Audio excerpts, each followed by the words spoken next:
Barbados, get up. Good morning Barbados, good morning to you. Good morning, morning, morning, morning. Good morning to you. Good morning Barbados, good morning. Good morning to you. Good morning Barbados, good morning. Wake up, wake up, wake up. Morning to you. Good morning to you all and welcome to today. Today is Thursday, the 30th of July, 2026, and I'm Pearson Bowen, up to keep you company. I know a number of you are struggling to get up today because yesterday was one of those momentous occasions when we paused as a nation to reflect on the contribution of our national hero, the late Right Excellent Sir Garfield Sobers, and so you're struggling to wake up. But wake up. Thank you for joining us also on our streams on Facebook, YouTube, and our website. We wish you well. We thank you for sharing the show. We encourage you to do so again today. And every time that we're on, share the show with someone. Bring them along to be a part of what we do every weekday morning from 6 in the morning. And so if you know of a story to be told by us and you believe that someone should be interesting enough to be featured on the show as well, then you tell us about it. And you can simply do so by sending us an email. That's your surest way to connect with the show, by email. The email address is right there. It is morninbarbados@cbc.bb. I know a number of you want to reach for the phone to call, but we're all very busy, scattered all over the place, doing many, many different things. And so the surest way to get our eyes and our attention is to send an email. It's morninbarbados@cbc.bb. And we thank you for doing so indeed. And so thank you for being a partner with what we do. It being Thursday, today is Q in the community. Today, we're going to the Bagatelle Great House in St. Thomas. And so get ready for a day of fun and frolic your way at the Bagatelle Great House today for today's edition of Q in the community. Remember, it gets going at 11. The broadcast on Q 100.7 FM gets going at noon. And then you go home when you're ready to go home. No one is going to tell you to rush and get away. But certainly you can spend the evening, the night into morning, early morning, right there at Bagatelle Great House for today's edition of Q in the community. Lots of dancing, dominoes, socializing, food, drink, karaoke, fun, everything. Just the best of the season indeed to all. And so I encourage you today, if you can, to get out to Q in the community. Perhaps that's your one moment of the week when you can get to really truly unwind, meet new friends, and really socialize in the way that you want to bring value to your life. Speaking of bringing value, remember your greatest value is your relationship with God, your creator. And so once you connect, as the young people say, you plug in every day to that relationship with God, then you begin to share your power by socializing with your friends and bring meaningful change to them as well. You're doing what God is pleased about. So I encourage you to consider what is required of you today. Speaking of which, life is so fleeting because yesterday, in our lifetime, we've grown up knowing that Sir Gary was around. Now today we know that he has passed and he's interred at the Coleridge Memorial Gardens. How has life changed? How has your life been impacted by him as well? I hope you took time yesterday in yesterday's service to reflect on your own contribution, your own reason for being. How do you spend your time? At the end of that time, what would people say about you? Not you're looking for praise and acclamation, but you're simply wanting to be the best that you possibly can be, striving always, as Sir Garfield did, in the things that he knew best, to be the absolute best. And that starts with you being your best self. Also, today is Thursday, but tomorrow night, one crown, one car, one winner for the Courtesy Garage, powered by Q 100.7 FM Pick of the Crop Finals. We are going to the National Botanical Gardens because at 8 o'clock, all gets going. All 18 finalists, because there is going to be the 17 who've made it through and the reigning monarch who's defending as well. So take a look at your screen. That's not the one I want. The one I want is the one with the order of appearance, because the order of appearance, when it starts with Kwan has drawn position number 1, and the announcer has drawn position number 18. And so in between there, coming in at position number 2 is Jay Diamond. Position number 3, Raheem, who we will show again to you this morning right here on Morning Barbados. He's made it through. Mr. Blood, the defending champion, will come in position number 4. Queen T in position number 5. Te, number 6. Skang Young in position number 7. Nika is back. Remember, she in 2013 brought for us the chosen few. This year she's singing for us. Don't you think that's a crime? Iweb, a former monarch himself, in position number 9. Cerule, number 10. Colin Spencer is at number 11. Crystal, number 12. Kid Sight, number 13. Adrian Clark, former monarch, at number 14. Ehanje, she's coming at number 15. Billboard is beating at the door. He's in at number 16. Jamal Slocum will be at number 17. And then the final and 18th competitor in tomorrow's clash of the best of crop over will be at number 18. So it's going to be an opportunity for you to really come and hear and see. We will be having live coverage on radio for sure, on Vibe 94.7 FM and Q 100.7 FM. That's where I'll be. And of course, you can watch it right here on TV8, as well as we bring you ding-dong commentary in tomorrow's big Pick of the Crop final at the National Botanical Gardens, sponsored by Courtesy Garage, powered by Q 100.7 FM. And that winner gets a chance to win that brand new GAC MKO. EMKOO. It's a hybrid vehicle. It's going to be spectacular. Brand new GAC MKO. So show up in large number. Get your ticket today if you don't already have one, and or watch us on TV8 or listen to us, more importantly, on Q 100.7 FM and 94.7 FM indeed. And I thank you for getting ready to do so indeed. It's going to be quite almost a climax to the crop over season. So we're getting ready to wrap it up really soon, but there are lots of events between now and then. There's the 4-day morning Grand Kadooment that starts at 8 o'clock from the helipad, and it makes its way as it did last year as well. So get ready to really bring to climax this year's crop over calendar. Don't forget Saturday. Saturday, however, is Emancipation Day.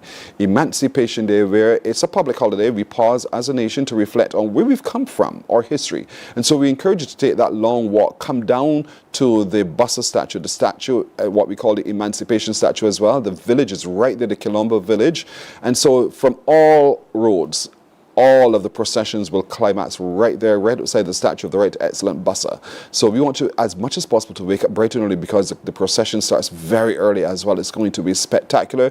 There are many groups that are a part of this big spectacular celebration of emancipation, and so don't you miss it as well. So do take up your vantage point, be a part, join the ceremony, get to engage with so many other people, get to understand better yourself and your history, so that you can, for the future, be a better self. And that's important. So Emancipation Day is on Saturday, the 1st of August, and then it picks right back up for the end of crop over.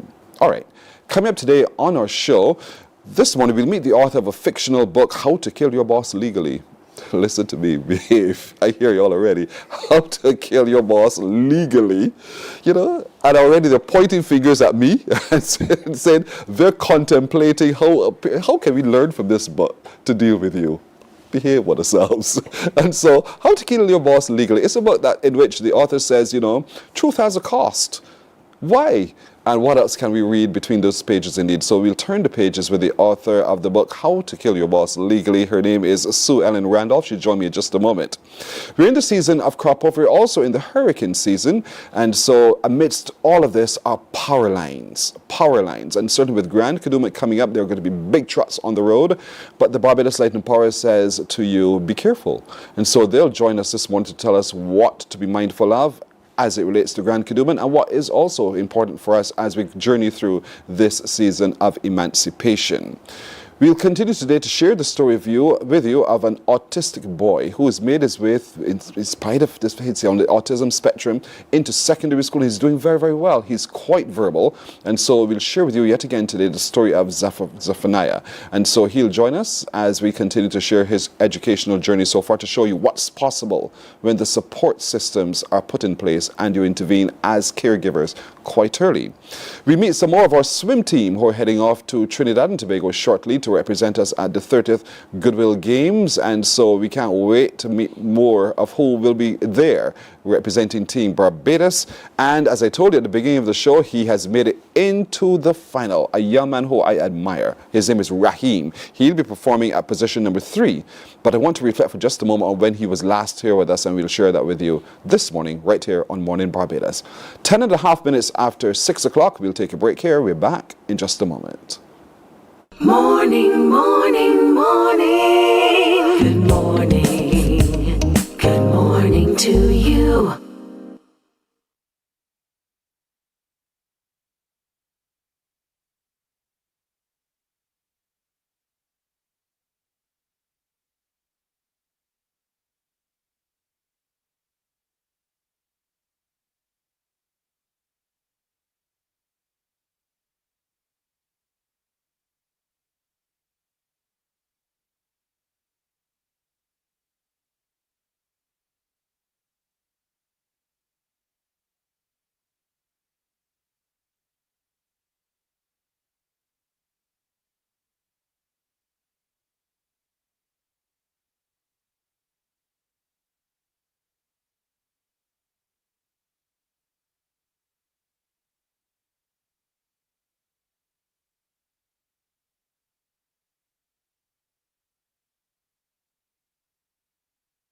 We the best music. Are you ready to turn it all the way up?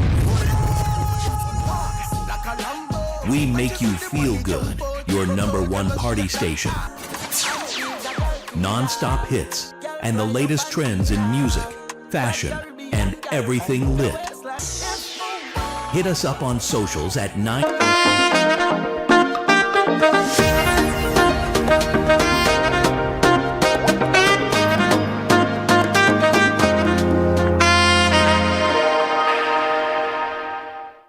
You know, there's a gospel song that says, turn up the speaker. So listen, turn up the speaker now, because I'm sure a number of you, as we are here in the studio, curious about what's in this book, How to Kill Your Boss Legally. And who's the woman behind that book? She is a Barbadian. Her name is Sue Ellen Randolph. And so, Sue Ellen, good morning to you. Good morning, Mr. Morgan. Listen, that title is so provocative. It gets us curious as to what this book is all about. And we get there in just a moment. Tell me a little bit about you, because from nowhere you've appeared, it feels like. Well, I was around for a few years. Yes, but I was keeping everything that I do a little secret from Barbados. Not really sure why, but I was just branching out to the international world. And how has the international world received you so far? Well, they have bought some of my books. Really? So what have you done before? Before writing? This book. Before this book. Oh, before this book. Well, I wrote more books. Which ones? What were they about? Well, I started writing from the age of 11, but that was like for fun. But when I hit age 15, something just clicked, and I was like, you know what? Why should I write just for fun? I should write for future publications. So then I started writing for future publications. So some of my books, I actually started them when I was 15 years old. Yep. And at that age and stage, were you writing for teenagers like yourself then? Or, okay, so a lot of girly books. Am I reading you right? Yes. Okay, fair enough. And the reception was really good to it? To those books? Well, the first book I published was in 2007. Yes, and then I started writing adult books, like some gruesome adult books. Right. But it's all drama, comedy. Yeah. Yeah, not so gruesome, but some of it. Not as bad as it sounds. And Yeah. so there we go. We're going to delve in a moment. You said you started writing from quite young. Yeah. Because you just liked what? To journal? What was it that got you writing in the first place? That made you think, I should pick up a pen, find some paper, and put some words down? Well, when I was younger, you know, you always have your fairy tale books. I had mostly educational books. Okay. I had some other books, but not like the Ladybird books that I used to really love. Yes. So I just started to, when I was 9, however, I started to write like fairy tales that I have read at school. Right, that's how we started off. Right, right. So just copying, not copying as in looking at the book and writing about, you created your own fairy tales as time went along as well. Yeah. So you built your own character. And you began to talk about the protagonist and the poor little damsel in distress and all that. I get you. And so, did you share those writings with anybody at all, other than before publication? Did you share those writings? Well, with the other classmates. And what was their response? Some of them like it. Others didn't. I wondered why were you wasting so much time. Yeah. So, But Oh, one that I had did was I was home when I was 15. I was at home on sick. I was sick. Yeah, I think I had the flu. Yeah. So then I wrote like a comic, and I drew it and I colored it, and they loved that one. Oh, so do you do that as well? Are you Oh, into drawing and graphic design? Well, not hand drawing on a computer. Yes, 3D animation I do, and well, I would love to do 2D animation, but 3D is actually much better for me right now. Yes. Yeah. And so therefore, okay, is there do you have a favorite author? Oh yes. Who's that? Gary Paulson. I don't know this one. Do you know Robin Cook? Yeah. Really? I love Robin Cook's writing, his style. And so yours is, what style is the one of the author you prefer? What's that kind of Well, style? he's more like nature. And is that what you're generally into? Not really. You just like his style too? Yes, especially the book named Blue Light. Yeah, I love that one. I'll have to go in search of his writings and see what it is that you, Sue-Ellen, absolutely love about his writings indeed. And so, before that though, were you also into reading, or this spirit of writing and flowing onto paper came naturally for you? Or were you so inspired by what you read, not just the fictional cartoonish books, those kinds of things, but generally curious about, you know, how people write and why these words are strung in this kind of way, those kinds of things? Well, most of the time, I just usually, I would say I love to imagine things. So when I'm writing, it just be like, if my brain is like watching a movie or something, so that's be just typing.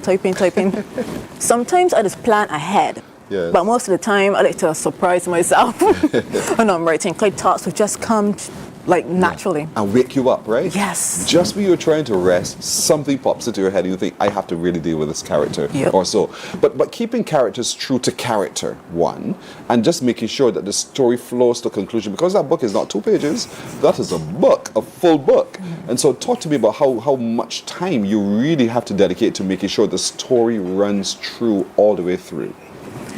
Well, I have to say, this is the shortest book That is? that I have ever written. Well, the longest book, no, the shortest time. Right, you understand? Yes, I get you. Yes, I wrote this book in about 9 days. But when I was writing this book, I had carpal tunnel syndrome. Yeah, both hands. It was Oh. hurting really bad, but I pushed through it. What do you think is the message there for you? Hands don't fail me now, but hands were failing you. And so you had to get this out. Is there a message of how to kill your boss legally? Is there a message in there for you? Hola. Legally. Legally is a critical. Well, I agree. So you say truth has a cost about the book. You say truth has a cost. Why do you say that? Well, Heather Hopkins, the person in the book, I believe her cost was,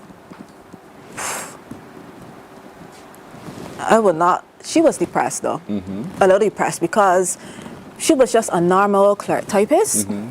And then the boss came in to the department. She had to deal with all of this bullying in the workplace, because you always hear bullying is be at school, but it just moved on into the workplace. So she had to deal with that. And one part that I really like about this book, instead of she just staying depressed, she turned into a stalker. Interesting. Okay. This book could have gone really different, Yes. but she just turned into a stalker, but then the FBI agent pulled her back. Don't give too much of the book here. Right, Don't right. give too much, because we want people to buy the book and see it for themselves. Okay, so one of the characters is, what's her name? Heather again? Hopkins. Heather Hopkins. Heather Hopkins goes into work, and she finds herself now working in this office with the many, many different characters and many, many different things. And what would have felt to her at the beginning to have been normal revealed itself over time to be an environment which she's not familiar, because there were people doing things and saying things and causing things that made her feel uncomfortable. And she likened it to bullying. And then she had now to figure out whether to stay or to do something about it. And there's another side to this story we want to talk about. We'll talk some more with Sue-Ellen right after this break.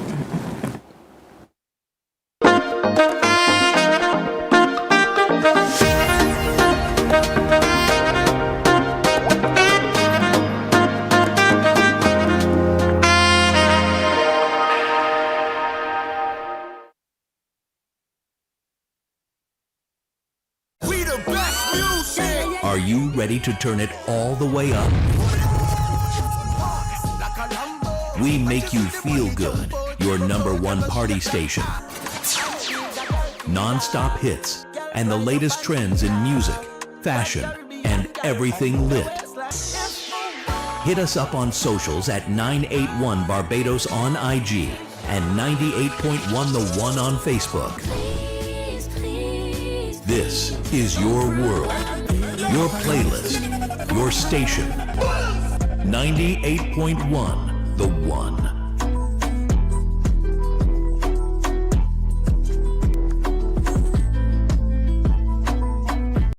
Books open your heart, your mind, and your soul.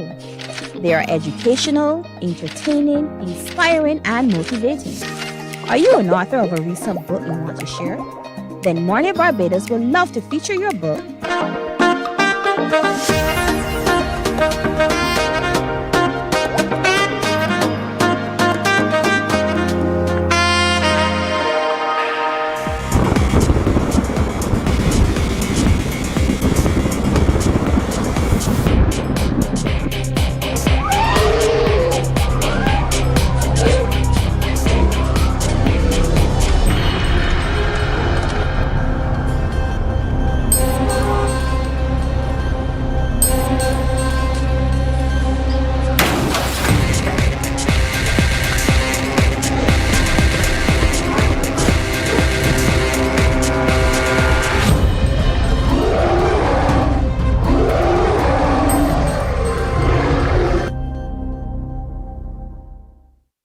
Coming soon to a screen near you. That's another project on which Sue Ellen Randolph is working.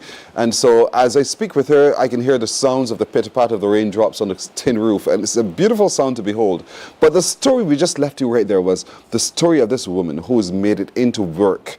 And in that work environment, she's met different characters, different people, and then she felt uncomfortable with that work environment. And then to travel on in that story for just a moment, she then encountered a change of boss, I think it was. Yes. And this boss, when this new character, the boss, came into that office, what happened?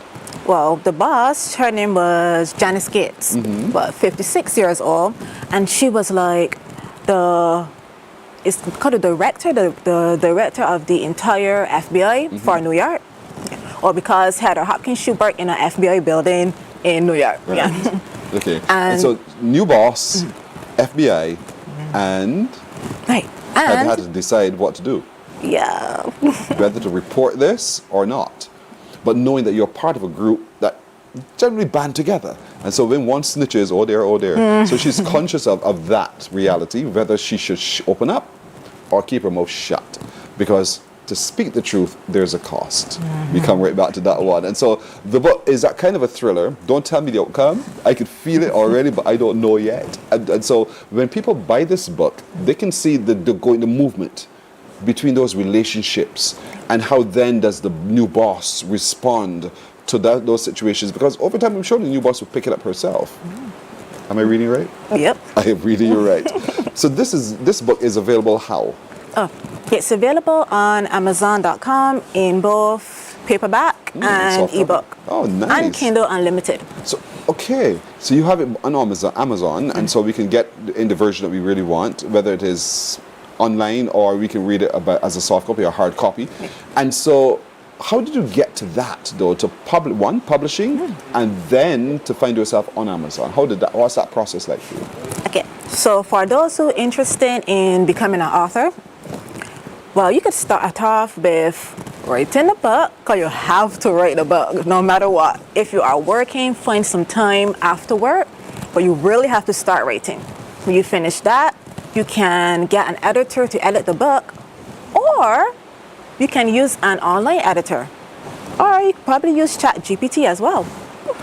Fair enough. You have options. Yeah. You can self-publish, in other words. Yes, you can self-publish. So it hasn't been that difficult for you, or has it been difficult as a self-publisher? Well, first I started off self-publishing and on Amazon. And then I moved on to register a publishing house. So yeah, it's Skyheart Publishing House. But that is when the pandemic hit.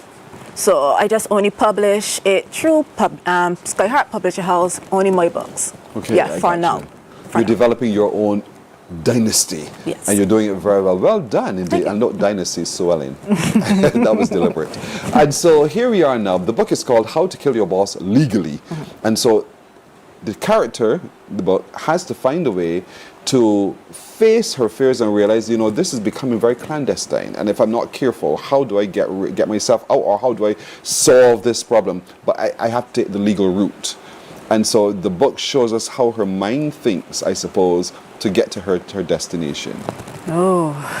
Am I going too far? Well, this book has in so much There's lots things of with a intrigue. hacker and whoa, Oh, I don't don't want to tell give them. out everything, right? Amazon is where you go get your copy of the book, indeed, How to Kill Your Boss Legally. And if you're curious as to what else is this in the book, take a look at this. Heather Hopkins, you don't belong here. Go get a job as a waitress. Heather thought she had landed her dream job until power turned cruel and silence became survival.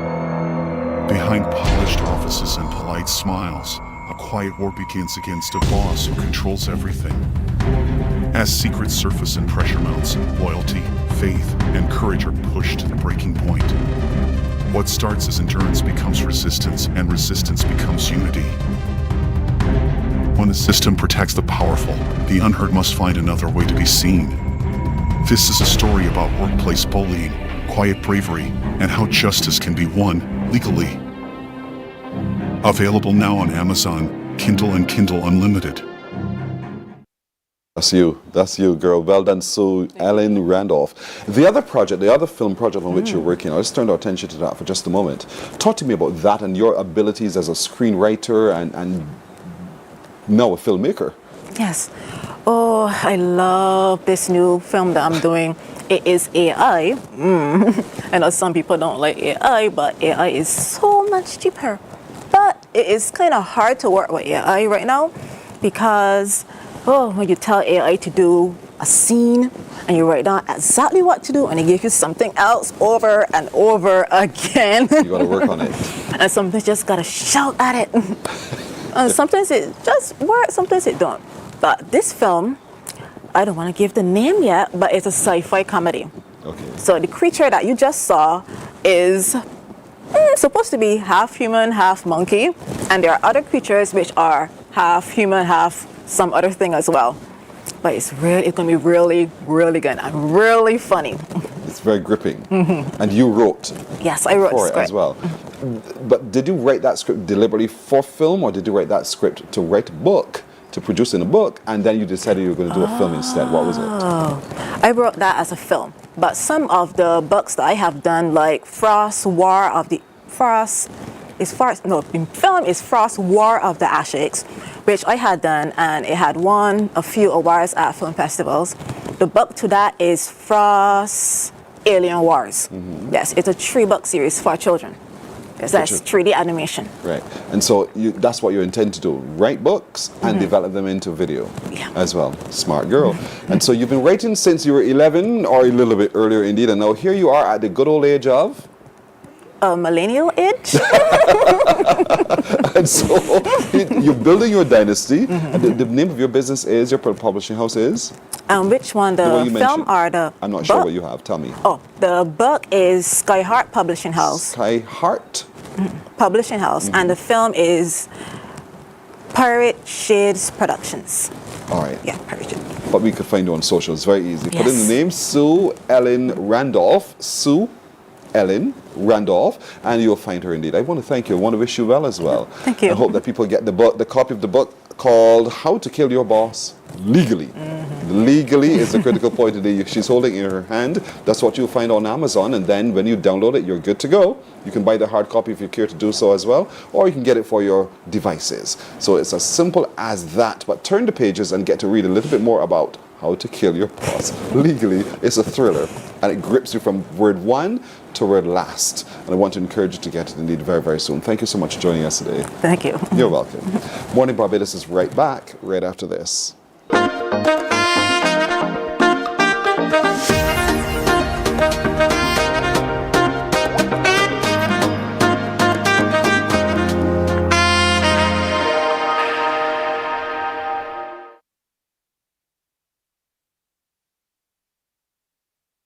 Books open your heart, your mind, and your soul. They are educational, entertaining, inspiring, and motivating. Are you an author of a recent book you want to share? Then Mornin Barbados would love to feature your book in our The Next Chapter segment. Send us an email to morninbarbados@cbc.bb. That's morning without the G. Come and let us turn those pages together. Some ask, what makes Barbados so special? We at Mornin Barbados say it's you, our exceptional youth. You are talented, resilient, and inspirational. You are the epitome of the Barbadian spirit, testing the boundaries of your creativity. If you are an entrepreneur, artist, baker, designer, author, or have done anything you think should be highlighted, email us at morninbarbados@cbc.bb. Let us show the world our exceptional Bajan youth. There is a saying, you can find a Bajan anywhere. Are you a Bajan living abroad? Or do you know of one who has migrated to another country? Well, we at Mornin Barbados would love to have you or them on our Bajan Afar segment. Morning, morning, morning. Good morning. Good morning to you.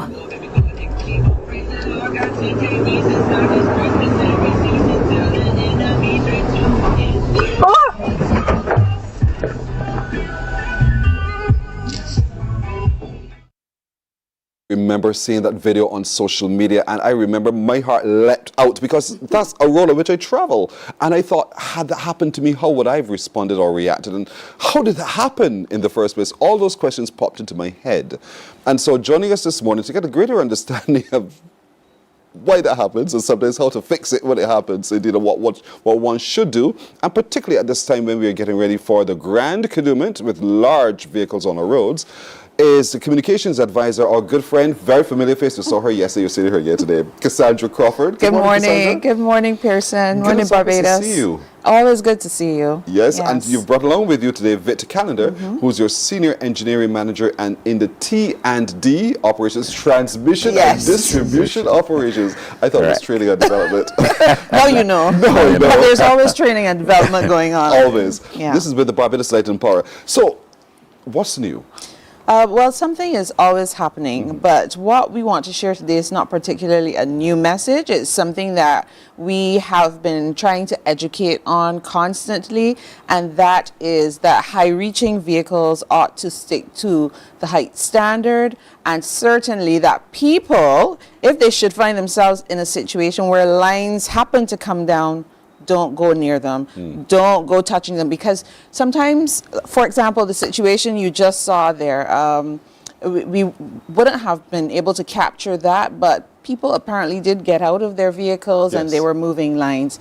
This is not something you do because you do not know what is a live wire. You don't know if it's so, and really and truly, you ought to stay at least 30 feet away, 30 feet away, or 10 meters approximately away from any lines, or you stay in your vehicle as long as it's safe to do so, which is a whole other conversation that Victor would have to get into about safely getting out of a vehicle if you needed to, or if you felt like there were energized, if you were told there were energized wires in the space and you needed to get out of the vehicle because it maybe caught fire or something was happening. That's a whole other thing. But our main message is to tell people, when you see lines hanging, if you see situations like that occur, do not go attempting to move the lines yourself. You must treat every downed wire as if it's live.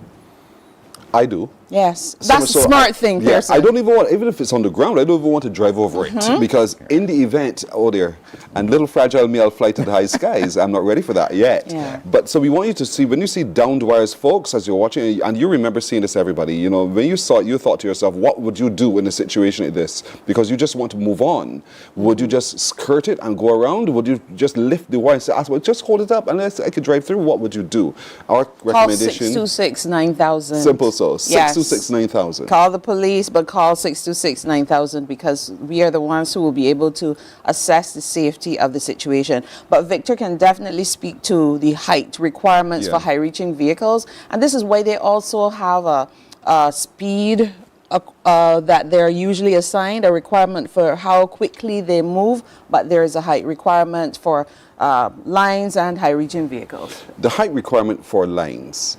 That's correct. Let's talk about that first. Because for me, I think you know the heights. You know generally what heights the vehicles come in as and what our container trucks tend to be.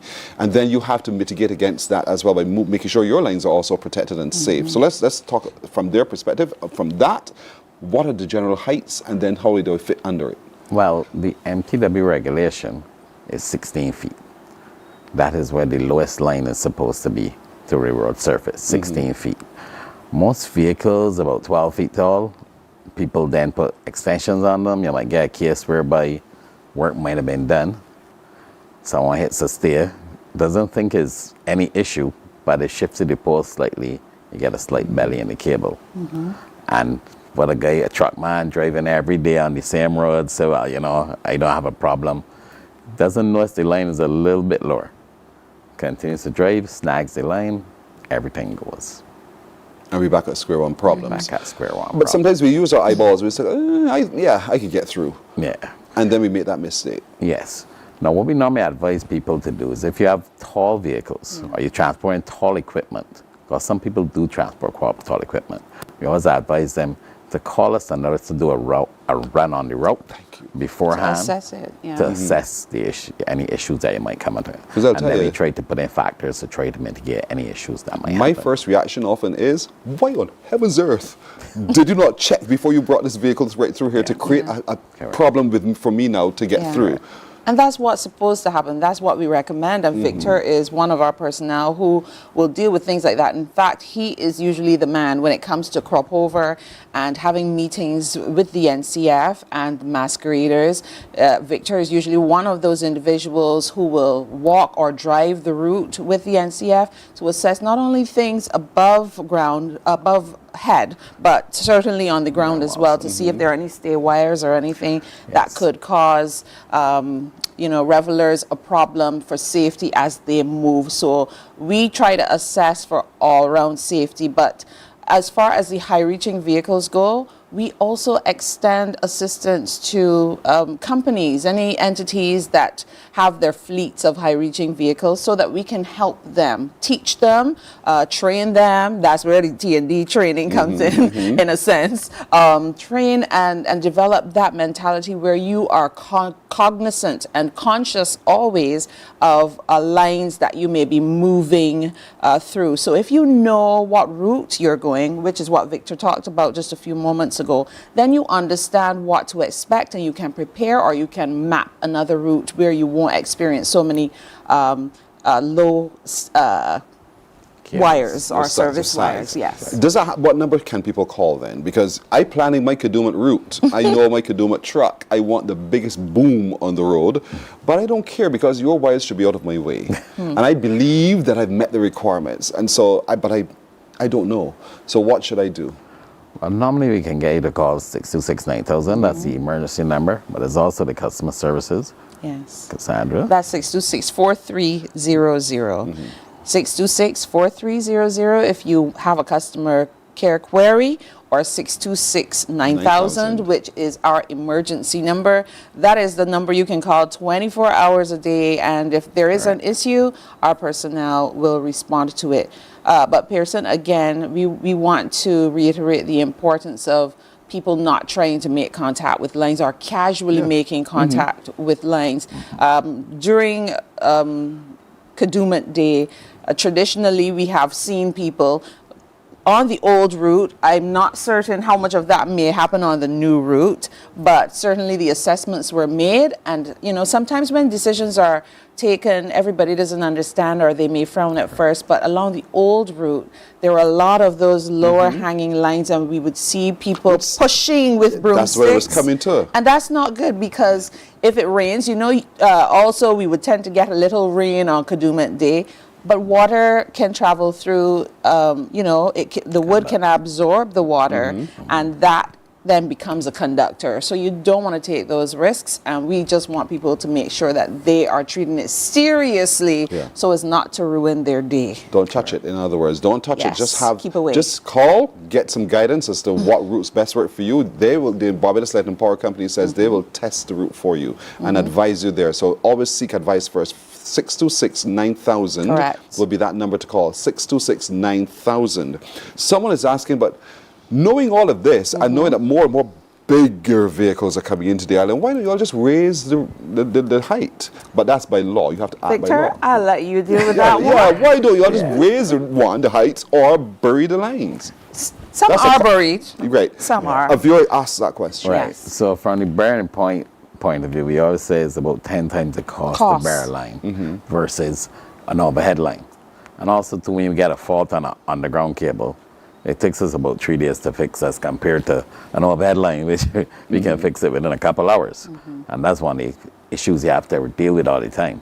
But what I would say is that MTW sets the regulations. We try to work in that regulated space, and we have a number of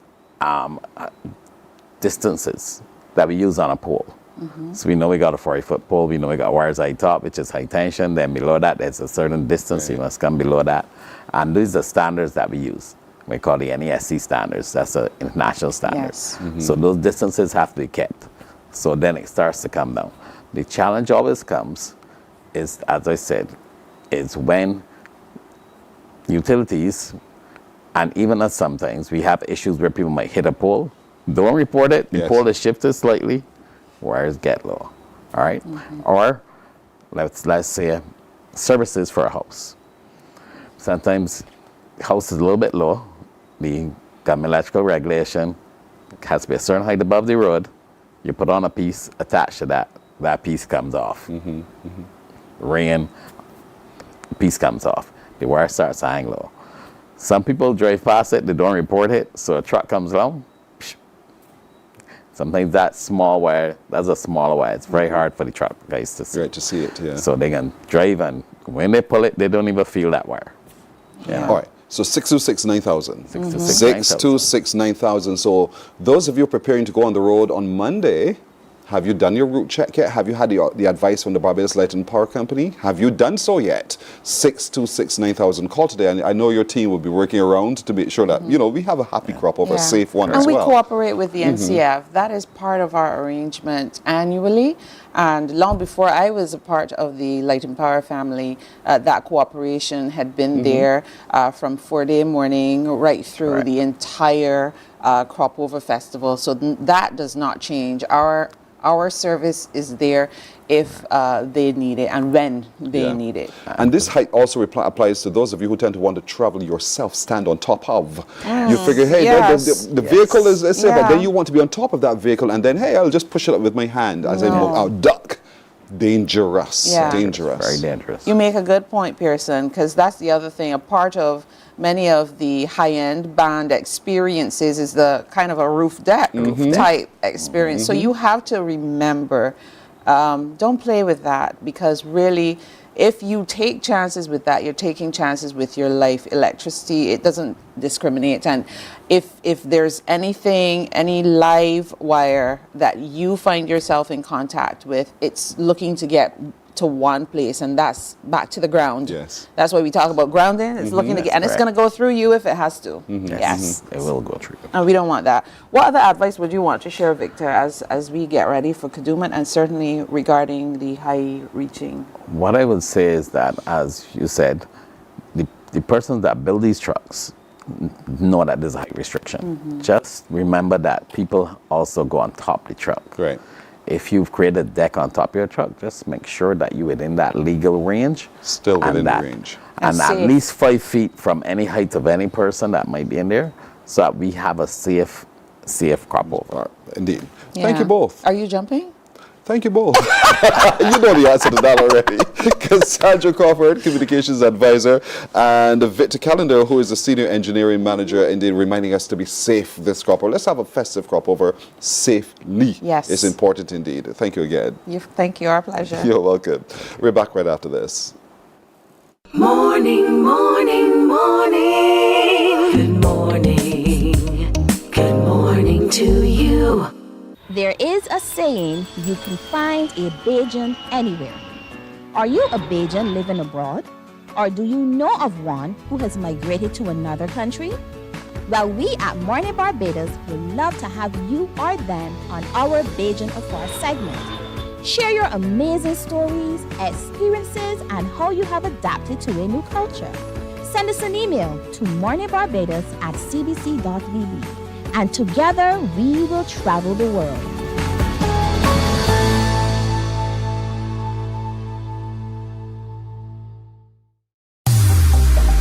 Preserve your personal priceless memories. Here at CBC, we transfer VHS, DVDs, Beta, U-matic, and DV-Cam tapes to modern digital formats. Safely, quickly, and affordably. Call CBC on 467-5437 to get started. In just 2 weeks, your memories will be ready to relive and share again.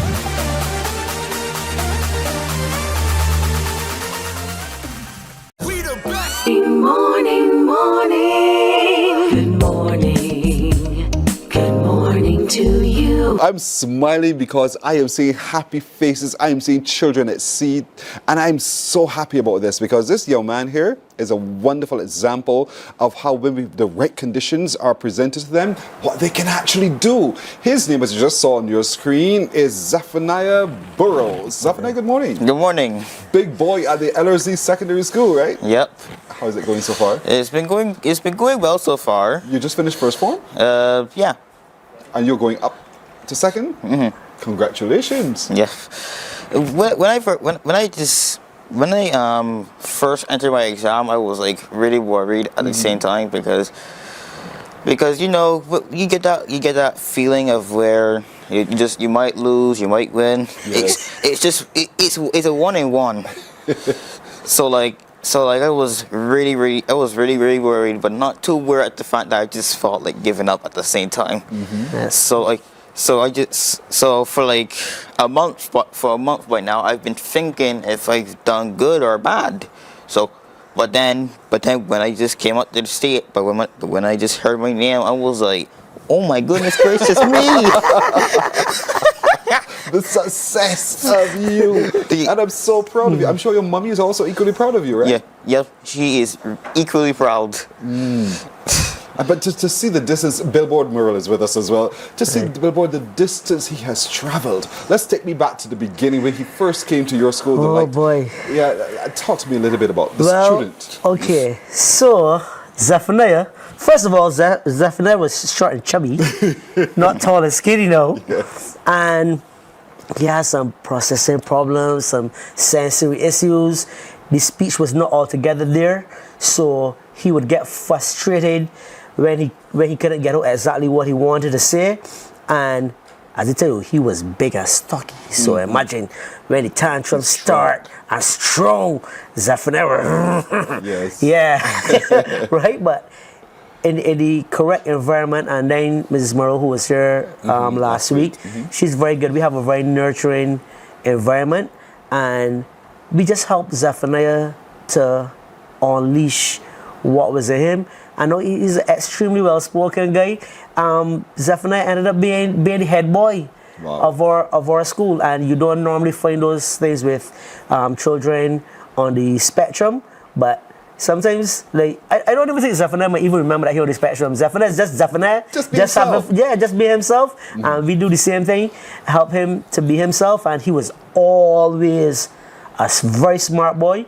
And I must say, the support of his mom really helped as well with him at home. So it was a really good all-round effort. And I'm so glad we could show an example of what can happen. Yeah. The autism spectrum is vast, and there are different abilities, but there are also a bunch of brilliant people. I'm telling you, you'll be astounded at how really, really intelligent people with autism are.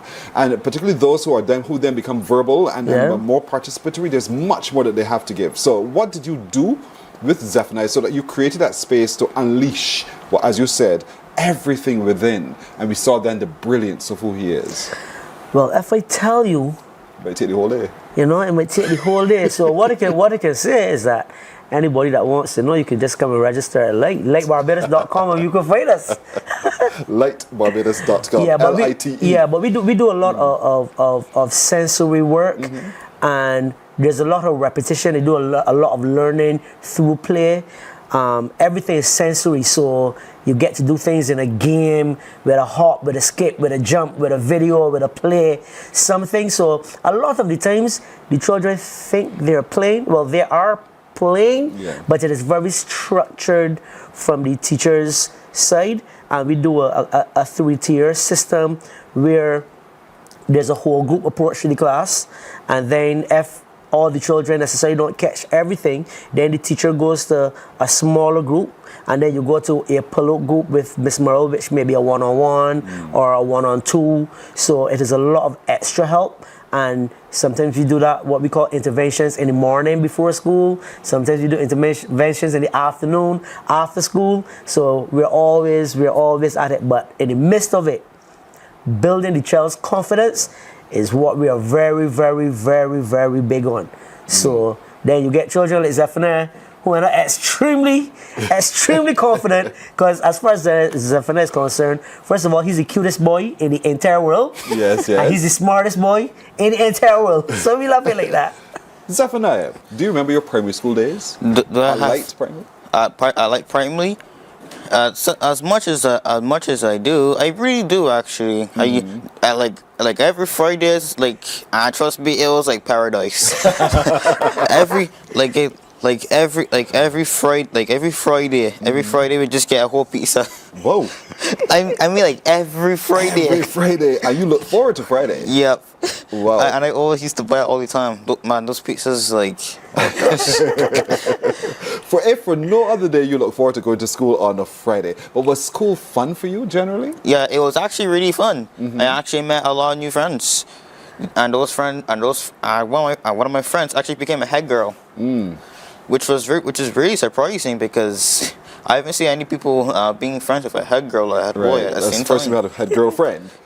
So when they told you that you were going to be the head boy of Light Primary School, how did that feel to you?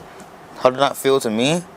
Well, I could have been more excited. I could have been more excited, but at the same time, I didn't know how to feel. You didn't know how to feel. Yeah, but you were excited. Yeah, I were excited. But that comes with a lot of responsibility, doesn't it? Yeah, it does. It really does.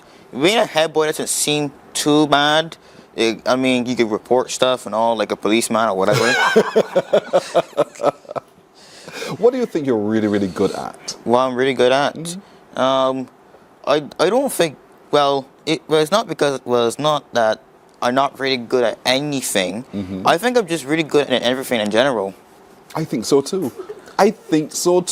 And that's the beauty of autism. They're really good at so many things. Yeah. Is there a favorite sport that you have? If I have a favorite sport? Well, if I'm gonna be honest, I don't really play that much sports. Okay. But if I would play a sport, I would play basketball a lot. Ah, you like that one? Yeah, because my uncle used to teach me how to play basketball with like bigger boys, and I always used to score them all the time. Because you were sharper and smarter than he was, right? Yeah, and I was also short too, so I was like only an inch shorter than my uncle. So so the fact that I dunked a lot is crazy. So Zephaniah, as I took the break, I said I want to hear a little bit more about life at the secondary school. Now you left primary school and you're going into a big world of other people who don't care. And so, how was it fitting into that setting? Well, my first day at the school, it felt kind of weird. Because, obviously it would feel weird because like you're drifting away from your own paradise and going into something and going into something way bigger. So it kind of felt weird at first, but then like after a month or so, I started getting used to things. I know my way to the classroom, and I know my way to my classroom. I know another allergy school. If you don't know, that's her name is Andrew Batiste, and I made some new friends too, which is actually really cool since they also have autism. Yeah. So, but unfortunately they didn't reach there. So you know that you have autism? Yeah, I do. And that's okay with you? Yeah, that's okay with me. It's just something that I have in special. That makes you very special. Yeah. But I don't really pay attention to it much. But it's still important to mention it, you know. Yeah. But secondary life in school has been feeling well.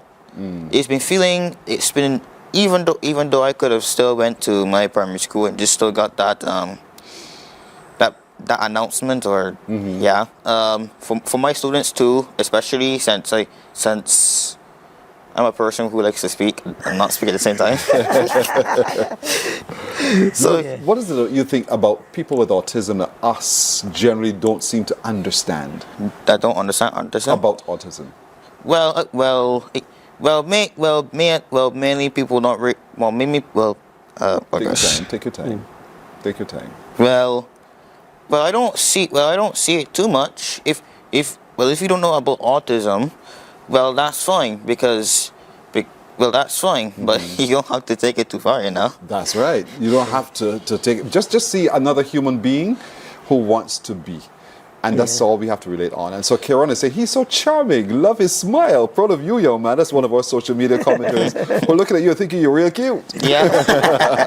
Well, Patricia Bennett says, such a pleasant young man and very entertaining as well. I'm always warning him about girls. I'm always warning him about girls. Yes. Yes. Telling me you have to stay away from the girls, concentrate on his schoolwork. You know, he's only 12.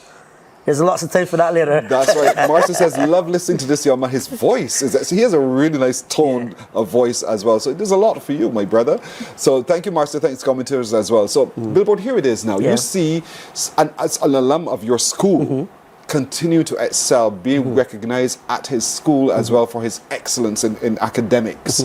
And what do you say to the parent today who don't have that level of confidence that Zephaniah's parents had in him to be able to place him in a regular school and a school that responds to who he is?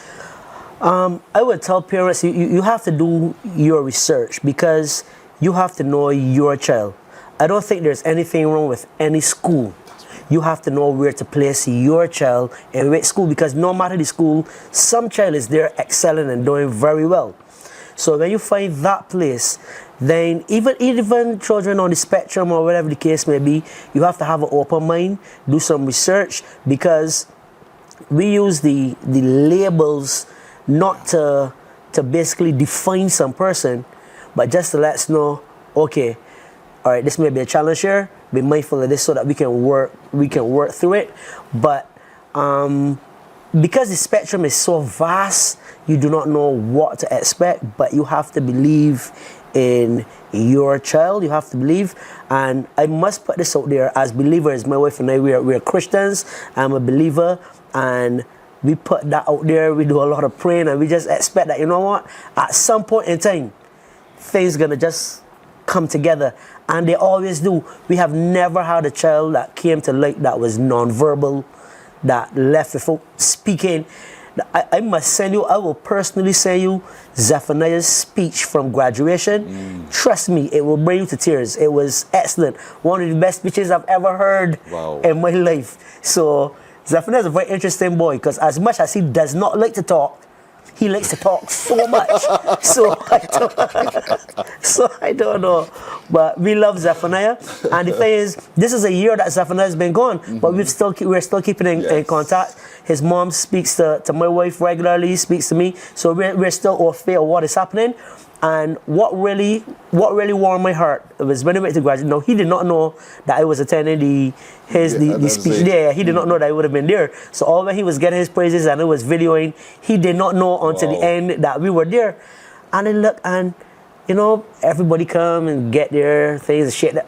Zephaniah hugging the teachers and hugging the principal. And it's like, how is this a boy that everybody just loves this boy. Like, how is it that every teacher loves you and every student loves you? Like, it really warmed my heart. Wow, I can imagine as a parent then how it must have felt to watch all of this as well. But you know, you've been credited on your school with bringing out of him who he is, who we see today. Yes. And I really want to also respect that and to say thank you. Thank you for the great work you're doing with the nation's children, who everybody wants to probably put on the side. Yeah. But you're saying, no, everything God has made is perfect. So let's deal with it. Let's find what it is that helps trigger him and get it working for him. Yes. And so to you, Zephaniah, keep up the great work. Don't ever drop your standards. We are recognizing your talent. We know that you're extremely intelligent and articulate, and you're really awesome, young man. Stay positive, all right? Good man. Thank you so much. Morning, morning, morning. Good morning. Good morning to you. Are you ready to turn it all the way up? We make you feel good. Your #1 party station. Non-stop hits and the latest trends in music, fashion, and everything lit. Hit us up on socials at 981 Barbados on IG and 98.1 The One on Facebook. This is your world, your playlist, your station. 98.1 The One.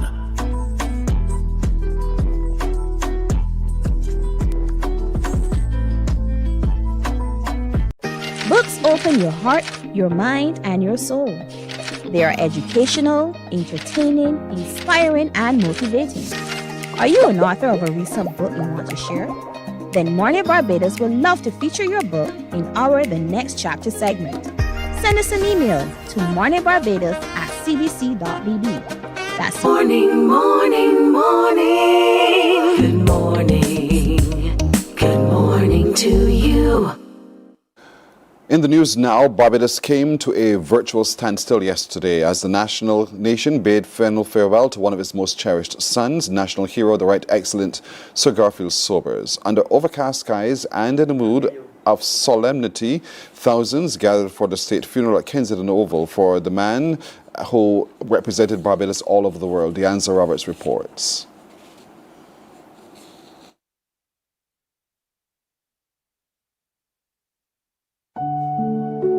Draped in the national flag, Sir Garfield's casket began its final journey from Lyndhurst Funeral Home through Bridgetown until it arrived at the historic Parliament buildings, home to the third oldest parliament in the Commonwealth. The casket was carefully placed on a gun carriage, a tradition reserved for state and military funerals.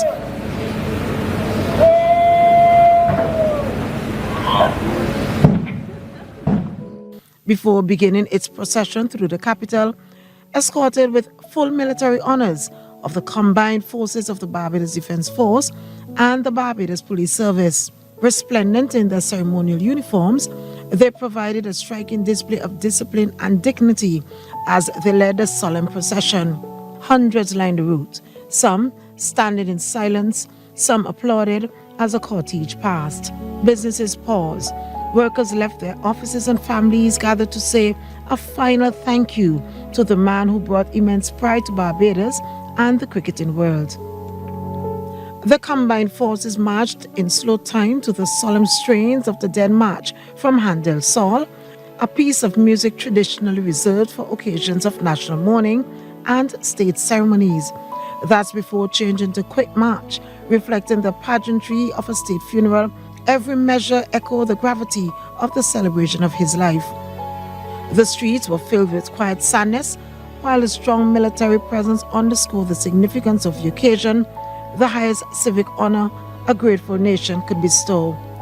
Along Fontebelle, Prime Minister Mia Amo Motley, members of cabinet and Sir Garfield's family joined the procession, while cricket legends and dignitaries gathered at Kensington Oval to honor the man widely regarded as the greatest all-round cricketer the game has ever known. It was a fitting tribute to a man who transformed the game of cricket and elevated Barbados on the world stage. Today, the scoreboard fell silent, but the legacy of the Right Excellent Sir Garfield Sobers will echo through every cricket ground, every young dreamer, and every Barbadian for generations to come. Deanza Roberts, CBC News. At Kensington Oval, the grounds that provided the stage for some of his exploits, a grateful nation gathered to not only say goodbye, but to celebrate the life of a remarkable Barbadian, along with his humility, grace, and patriotism, and that made him a national treasure. Again, here's Deanza Roberts. From heads of government and cricket legends to ordinary Barbadians, every tribute carried the same message. Sir Garfield belonged to the world, but his heart always belonged to Barbados. Prime Minister Mir Amor Motley reflected on Sir Gary's place in the country's history, saying his excellence helped define a young nation, finding its place on the world stage. We spoke then of the importance of reflecting to the nation the virtues that we would want associated with this nation forevermore.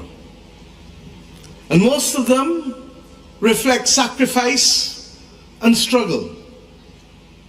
But there was a debate that took place among those of us in the cabinet of the day that reflected the fact that while struggle and sacrifice brought us safely thus far, it was not the only thing that represented who we were as a people.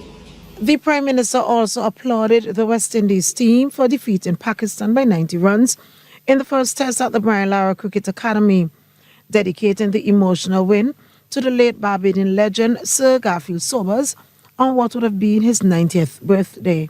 The gods conspired that our West Indies team would equally celebrate him yesterday by winning on the 90th birthday of Sir Gary a match by 90 runs, but more importantly in 4 days, so that each and every one of those Bajan cricketers could be here today to say farewell, our hero. Former Chief Justice Sir David Simmons describes Sir Gary as more than a sporting icon. He said Sobers' achievements inspired a region preparing to govern itself. If on the 30th of November 1966, Barbadians needed inspiration and to be imbued with self-confidence that we could make a success of independence, I venture to suggest that Sir Gary provided that inspiration by his legendary exploits in 1966. Here was a Barbadian at the very home of cricket in the mother country, proving to the world, as we sought freedom from British rule, that we were perfectly capable of managing our own affairs and excelling too.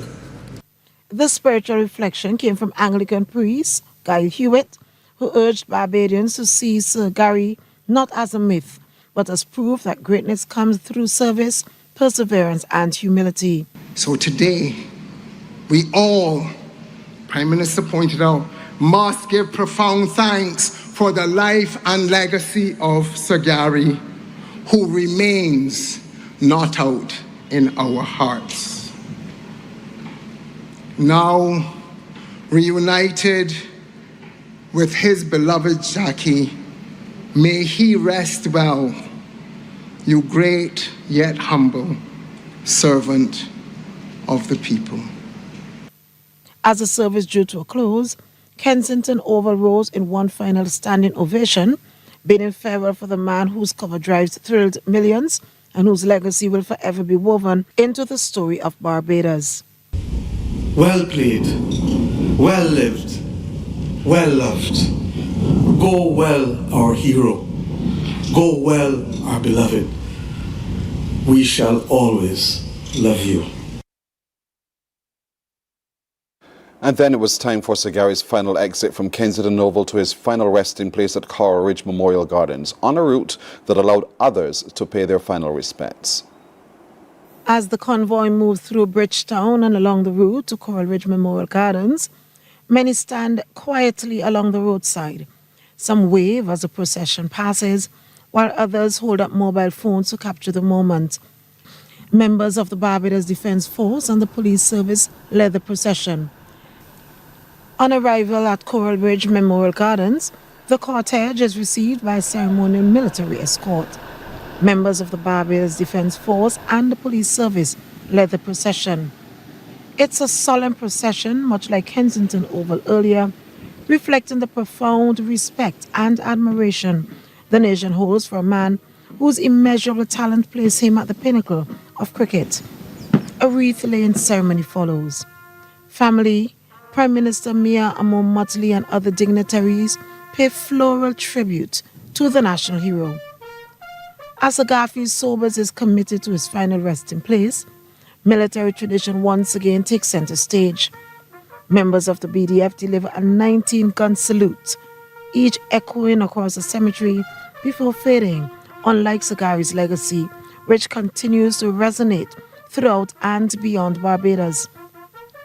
The ceremony concludes with the final prayers and the sounding of the last post, bringing to a close the state service of Thanksgiving for the Right Excellent Sir Garfield St. Alban Sobers, national hero of Barbados. Deanza Roberts, CBC News. To other news now, more than 90% of the 8.4 million kilograms of poultry Barbadians consumed for the last 6 months of this year was locally produced. That's according to Chief Agricultural Officer Paul Lucas. Addressing a news conference to share results of an examination conducted on the local poultry sector, Mr. Lucas said that there has been an overall reduction in the importation of poultry. The examination conducted on the local poultry sector examined the January to June period of the years 2022 to 2026. Acting Senior Economist in the Ministry of Agriculture, Damien Coppin, says while there may have been a slight dip in poultry production when compared with 2025, findings have shown that poultry production is on an upward trend. There has been a decrease in the imports during the same time period in 2025, and this year we would have seen that dip from 582,446 kilograms in 2025 to 485,840 kilograms this year. You can cut up that part there. And so based on this data, we're able to determine that the imports have not overshadowed the local production. We just saw there's, in fact, the Chief Agricultural Officer, Paul Lucas. On to sports now. Barbados has added another silver medal to its tally of the 2026 Central Caribbean and American and Caribbean Games in Santo Domingo, thanks to an impressive performance from Sufer Chelsea Tuak. Tuak battled her way into the women's shortboard final but had to settle for second after Costa Rica's Rachel Aguera claimed the gold medal. Aguero posted a winning score of 10.5 while Tuak finished 7.3. In tennis, the Barbados pair of Stephen Slocum and Kaipo Marshall lost their Nations Cup quarterfinal clash 2-0 to Puerto Rico. In swimming, Jake Chiatau kept Barbados' hopes alive by booking a place in the final of the men's 200-meter butterfly. He secured qualification after finishing second in Heat 1 in 2 minutes 11.02 seconds. However, there was disappointment for the rest of the Barbadian swimmers as Amani Miller narrowly missed out on a place in the men's 100-meter freestyle, while Heidi Stout and Daniel Treasure failed to advance in the women's 100-meter freestyle. And Barbados, surfing a tough outing in the men's hockey team. They suffered a tough outing in the men's hockey team competition, falling 5-0 to Trinidad and Tobago in their Group A encounter. That's a look at news and sports until now. More coming up at noon here on TV8. Morning Barbados is back after this. Morning, morning, morning. Good morning. Good morning to you. Books open your heart, your mind, and your soul. They are educational, entertaining, inspiring, and motivating. Are you an author of a recent book you want to share? Then Mornin Barbados would love to feature your book in our The Next Chapter segment.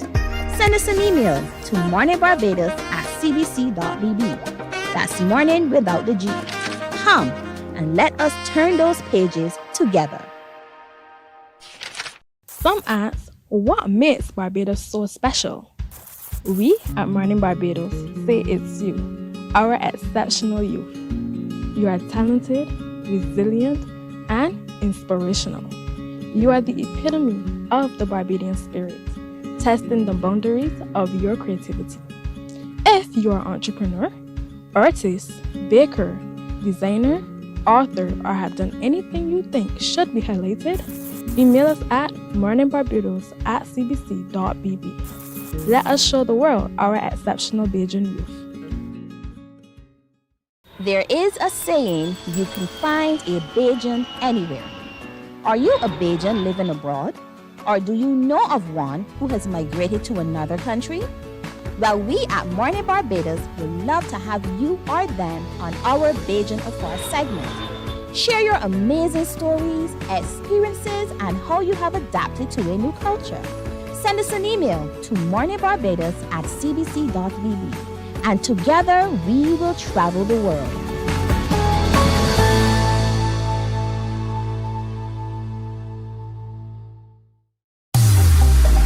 Preserve your personal priceless memories. Here at CBC, we transfer VHS, DVDs, Beta, U-matic, and DV cam tapes to modern digital formats. Safely, quickly, and affordably.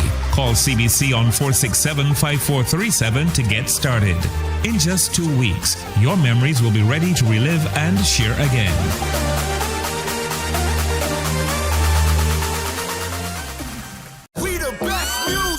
Are you ready to turn it all the way up?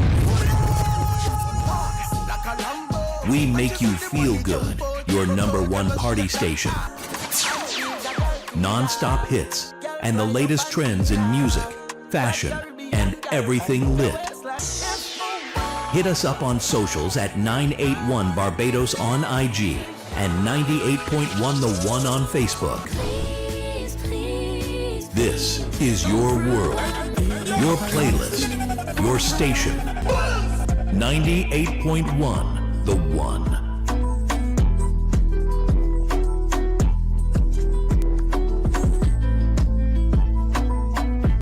Books open your heart, your mind, and your soul.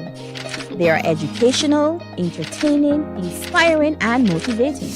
Morning, morning. Good morning. Good morning to you.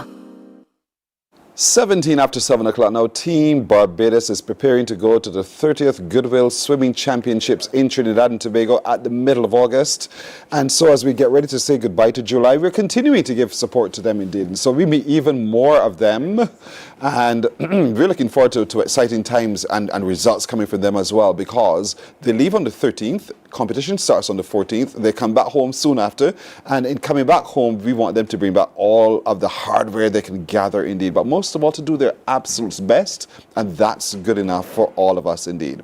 And so the man who's chaperoning the boys, because we met the woman who was chaperoning the girls. And so the man chaperoning the boys is Rashid Phillips. Good morning to you, Rashid. Good morning, President. Good to have you. Your job is easy, right? No, it isn't. What makes it so difficult? So we have 37 athletes going, broken down into males and females. So I have to deal with a portion of the males. There's another chaperone, he will deal with the other half.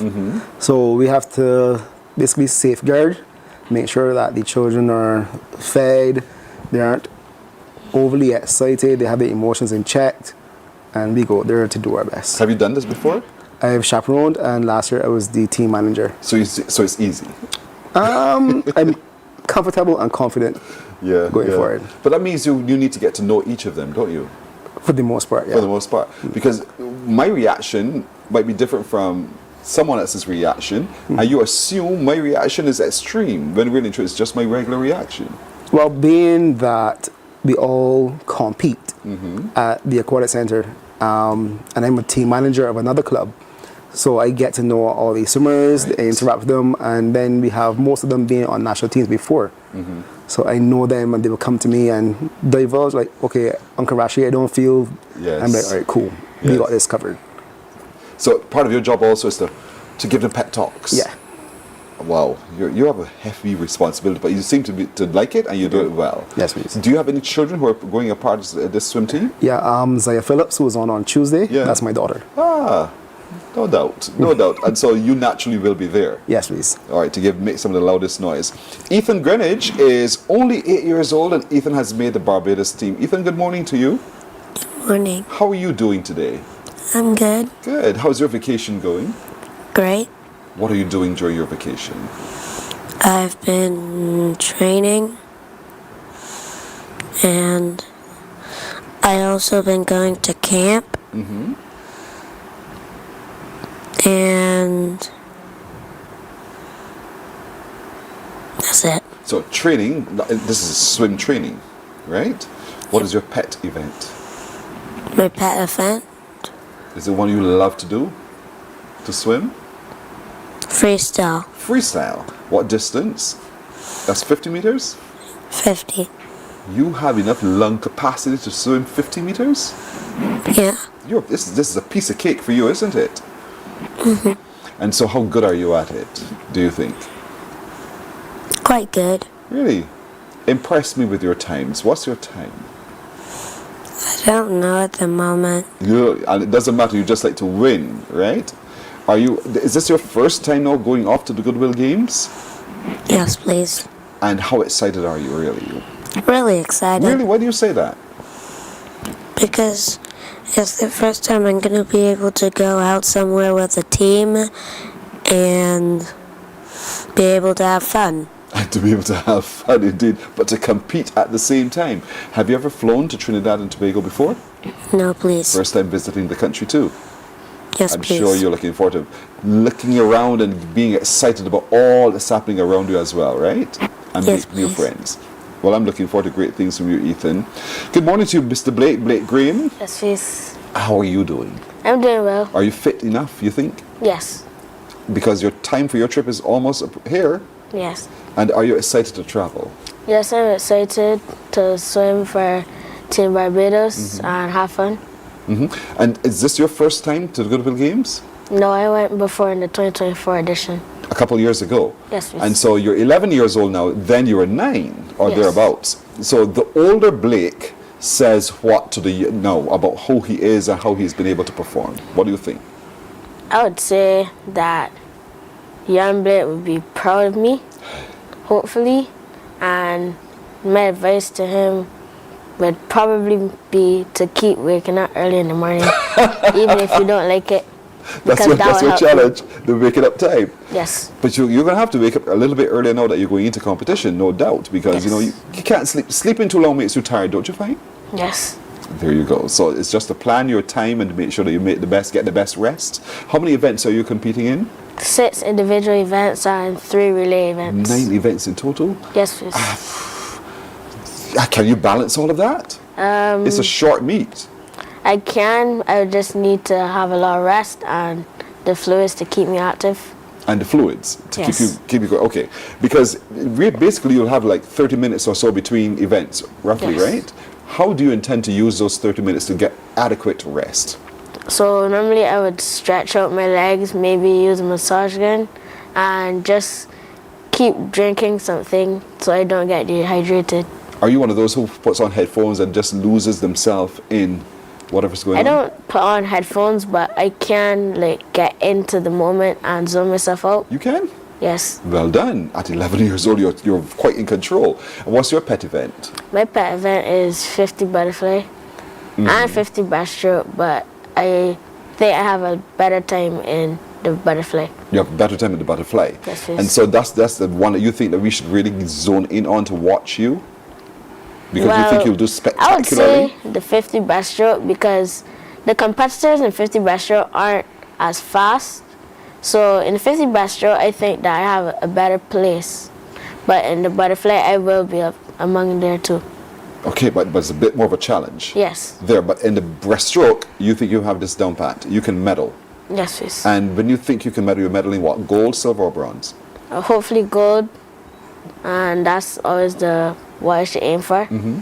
And so far, as you've been training, have you been seeing changes in your time, or are you just retraining to remain consistent at your good times? I am being consistent and a little bit improvement. And you're seeing the improvement? Yes, please. So you know that when you go to the Goodwill Games, that for sure the gold is in sight and you shall grasp it. Yes, please. Okay, and then the relay, in terms of being able to swim in a relay team means you have to really know your swim team members really, really well. Yes. How comfortable are you with your team? I'm pretty comfortable with them because I've met them before. I've seen 2 of them in the 2024 edition already. So I'm friends with them and I know them pretty well. And you guys trust each other? Yes. You can do this. So in the relay, what Which swimmer are you? The one who leads off the anchor, or the other? What are you? I'm for the freestyle. I think I will be second leg after first, and then in the medley, I'm doing the butterfly stroke. And what does that mean? That falls where? Third. Third. Why do you want to start the race? Or finish the race? Well, because I think they're trying to leave the strongest person in last, and I'm not really And that's not the you. best freestyler, but I am there for Flay. So they said since my best stroke is Flay, I'll do that. Right, and that's why you're placed in that position. Yes, miss. Wow. So okay. In preparing for your trip to Trinidad and Tobago, is this your first? No, you went there in 2024. No, we didn't go there in 2024, but I've done a swim meet there already in 2025. Oh, you've done. So you know the lay of the land. You know the place. Yes, You've, yes. I mean, you've been there before. Have you? And so it's going to be the very first time for Ethan. What have you been telling others in your team about what to expect? Oh, so I was telling them how deep the pool is. It's very deep, and it's a pretty nice place. The food is very good. But the food is very good. Yes. The food is very good. Food is important. And so, thanks. I'll come back and ask that question later on. Xavier, good morning to you. Good morning. You are 14 years old, a ripe old age of 14. Yeah. And this is not your first time going to the Goodwill Games, or is it? No, it's not. I went in 2024 and 2025. Okay, so your third time going. And so you understand now what is required of you to represent Barbados at the Goodwill Games. Yeah. What would that be? What's required of you? You have to be a team player. And because I'm one of the older ones, the kids can get scared and nervous. So it's important to be there for your teammates. But it's also important to focus on yourself and your race and your competition. And try to do as best as you can and compete at your full potential. Are you there yet to compete at your full potential, do you think? I think I am. I think training at this point is just to keep my strength up, try to fix any minor issues in my technique, my training, and try to get my race form as best as it can be. Who's your coach? My coach is Darnie. He's the coach for Pirates. Yeah. And is he rigorous? Is he, you know, like, wait man, I just want to go home and lie down for a moment. What's he like? He's a very serious coach. He trains us very hard, but it's because he wants the best for us. You can tell that he is very dedicated to his job, and he loves his swimmers, and he tries his best every day. And he knows you. He knows Xavier. And so what are your pet events? My pet events are 100 fly and 200 IM. Those are the two races that I think I'll do the best in. And so what, gold, best is gold, or best is best personals? Best is always to reach for gold. I think I can get there. But whatever the outcome is, I know I tried my best, and that's what's important. That's what's important. In terms of gym work, because you still have to be strong, upper body, legs, all those kinds of things, what are you doing in preparation from the gym? I try to stay consistent with my gym 3 times a week because sometimes I don't swim. I don't swim every day, but I try to swim most days. So even when I'm not swimming, I still try to stay in the gym. Wow, you're so committed. I am so impressed indeed. But what do they do for fun? I'll ask that question of Amara and the others right after this break.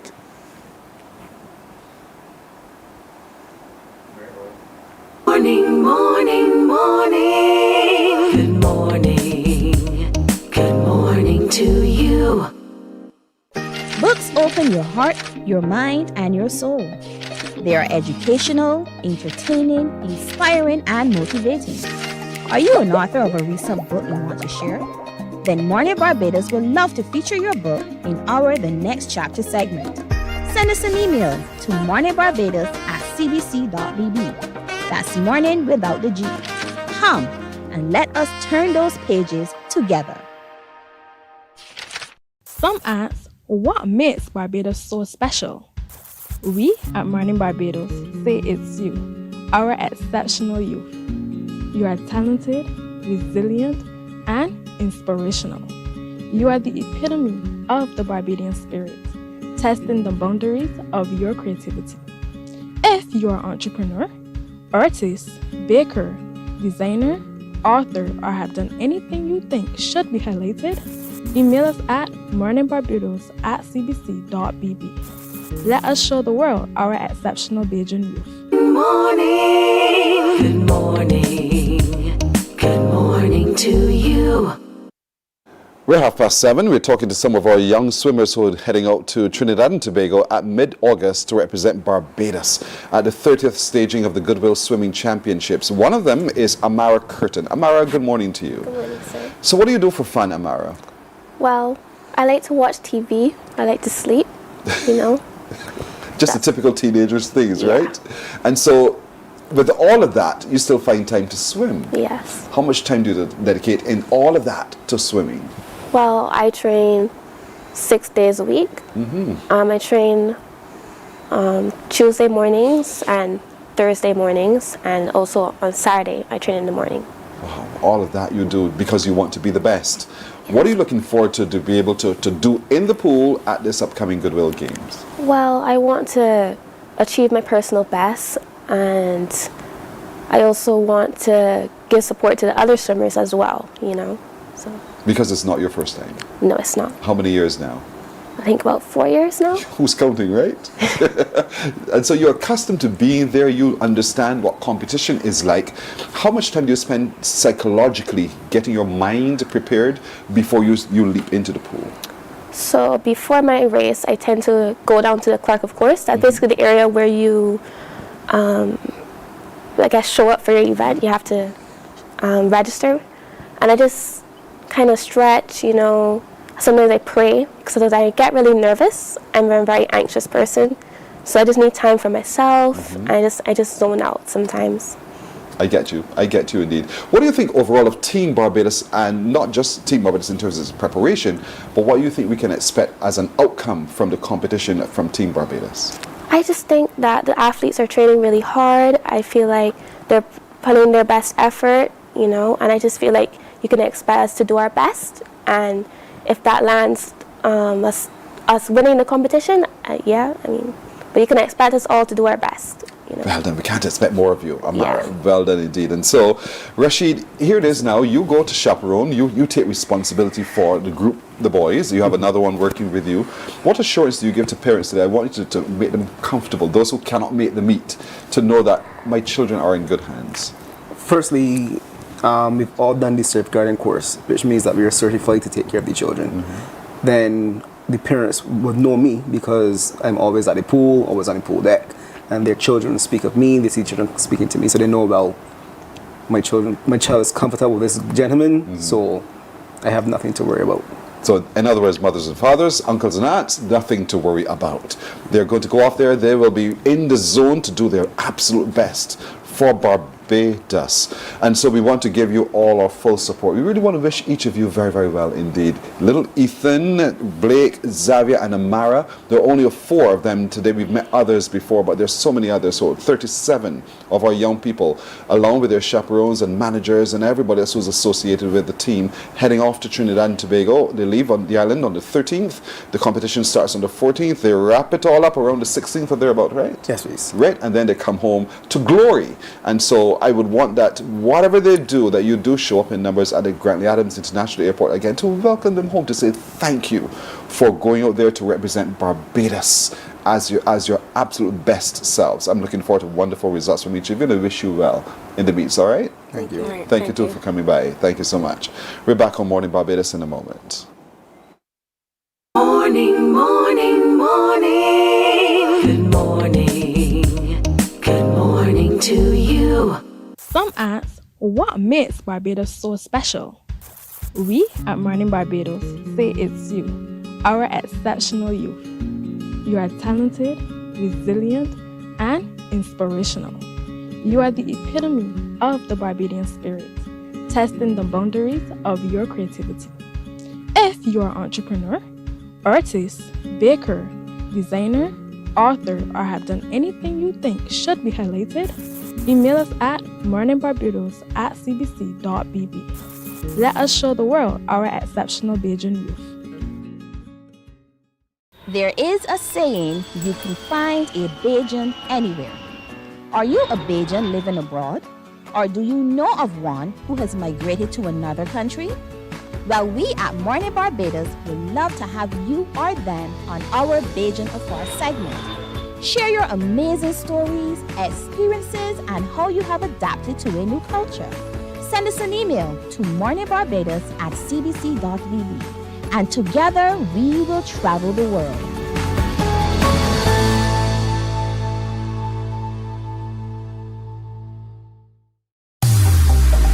Preserve your personal priceless memories. Here at CBC, we transfer VHS, DVDs, Beta, U-matic, and DV cam tapes to modern digital. To have Stopover for Cropover with us, someone whose music I have admired for years.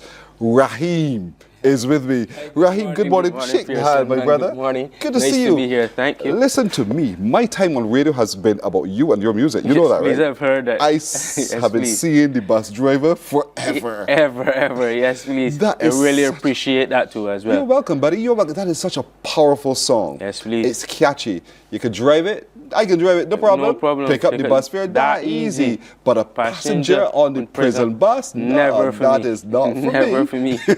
And so when you released that song, you became so known. Yes, and I'm please. so happy for you. But you've come through Junior Monarch and all the way through. And now here you are, and still on the big stage. Yes, please. So how has it been for you this crop over season? Man, this season is going really well. Yeah? I have a song named Triggers this year. A message to the youth. A message, this is the first time I'm really singing.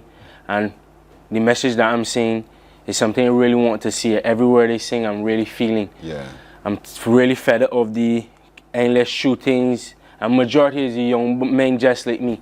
And it's really hurting me to the core to see so much lives going down the drain. Either someone getting killed or someone behind bars. And we could do better. We could really do better as a youngster. So that's where really coming this message this year, to try to get into some of the youth mind. Yeah.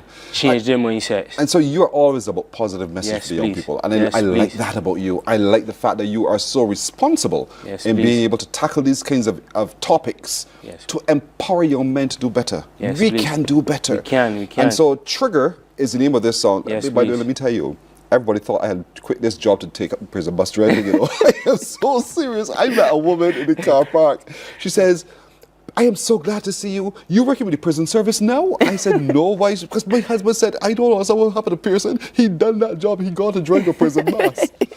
I was shocked at how people actually bought into that whole concept. But that's because of you. So you're able to get into the mind of people with your music and your words. And so Trigger is another one, I believe, that will get into the mind of the people. Yes, and he rehearsed just a little bit before we came live. I already got it. Yes, got it. So I wish I was back on the radio now to sing it with you.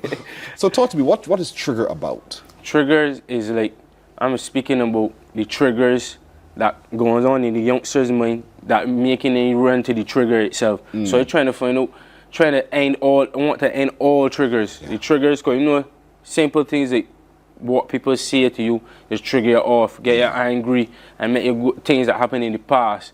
You come along, it's generational gang fused, and you come along, you know nothing about it, but join it with truly fact of what you peers seeing, and that's a trigger, to use the trigger. So you're trying to get away from all the triggers, trying to end all triggers. That's my message this year. All negative triggers? All negative triggers, Because you want yes, to trigger please. onto something positive. Positive, yes. If it is positive, I'm all for it. But anything negative, we want it to end immediately. You're in the House of Soca, right? Yes, please. And how has that been? I mean, that's the House of Soca. House of Soca. House of Soca is not only a thing, it's a family, man. I Nice. love the House of Soca family.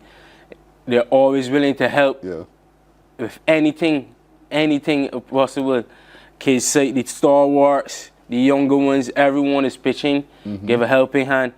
House of Soca is more than a thing, it's a family. I love it. It's a family. It's a family indeed. Yes, and sure. so judging happened, or you guys were the first to be judged. anything. How was it judging? Judging night, everyone pull out their starts, man. I'm really proud of my thing. Really proud of my thing. Judging night went awesome for me.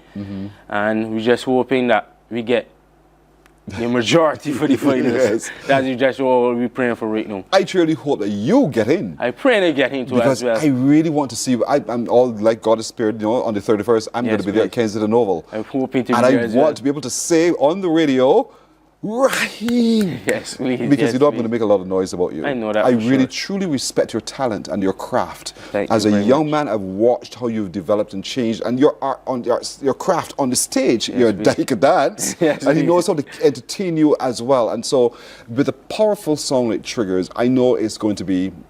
You're up against some other powerful Yes, performers, yes, I do but know at the that. same time, there's depth in who you are. And I Yes, hope that you never lose touch with that depth, because it's from that depth that we get a lot of the brilliance that you've been sharing over the years indeed. Yes, please. And so you're going to debut this song with us, folks, Barbados. Let me say it clearly. Barbados, for the very first time anywhere, you will get to hear this morning on Morning Barbados from Raheem, the song Triggers. And so this song is written by Reach Creative Crystals. That's called Cummins Beckles. Group, yes, yeah. please, with Crystal Cummins Beckles and yes, consists of two of them together. Great team. This is actually Crystal and Blackfell is working with me from Junior Monarch. They mold me the Calypsonian I am today. Phrasing, performance. I owe those two so much, man. Yeah. I love those two with everything in me, They are man. kingmakers, my yes, brother. please, man. Yes, they please. put on King just the other day. Yes, There's please. so they're the Master working with you. Kajia, so they're working with me. Yeah. Hopefully this year I make it the finals and hopefully we become a king in Barbados. I would be so the happiest man on earth Yes, when that please. happens, Eddie, because I have such respect for you. Thank you have very much, such a man. talent. You're welcome. Good morning, Barbados. Today I have a message for the youngsters. Please listen carefully. As a youngster, I watching the vibes of the young men like me, and I wonder what's happening in my society. I don't know if they're thinking straight or slightly delayed, but it got me lost. Don't see how they could believe it's good to risk life at any cost. Though I'm aware of the many factors that play a part in this, from poverty to abuse and abandonment that tops the list. I can't understand the thinking or bring myself to accept the lengths some men would go to for a turf to gain respect. The trigger, was he triggered by something somebody said? The trigger, he pulled the trigger, and no one had a you there. The trigger, was he triggered by a memory from the past?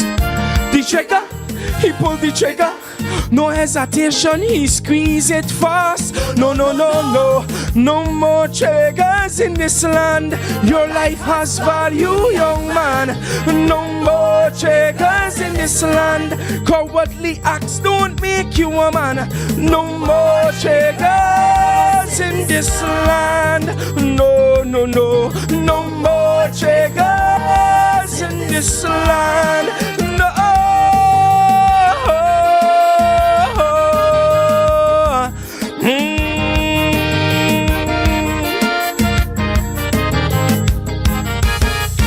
In a country that relies on tourism solely for years, there are many incidents making the news that would instill fear. Still boasting God's Abajon, but every day it's rest in peace. We say he is our people's guide, but suddenly murders on the increase. But who is to blame? Is it the church, the chapel, for this moral decay? Families in pain as they identify the loved one who was slain. I can't understand the reasons that's making blood-boiled tempers flare. Then quick soaring the community, gunshots echo in the atmosphere. The trigger, was he triggered by something somebody said? The trigger, he pulled the trigger, and no one had a you there. The trigger, was he triggered by a memory from the past? The trigger, he pulled the trigger, No hesitation, he squeeze it fast. No, no, no, no. No more triggers in this land. Your life has value, young man. No more triggers in this land. Cowardly acts don't make you a man. No more triggers in this land. No, no, no. No more triggers in this land. No.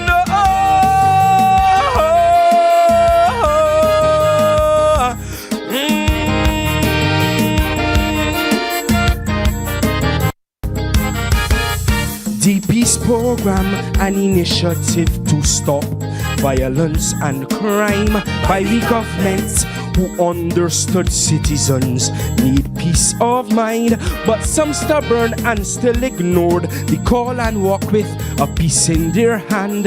22, 38, 45 rifles shedding blood all through this land, no end in sight.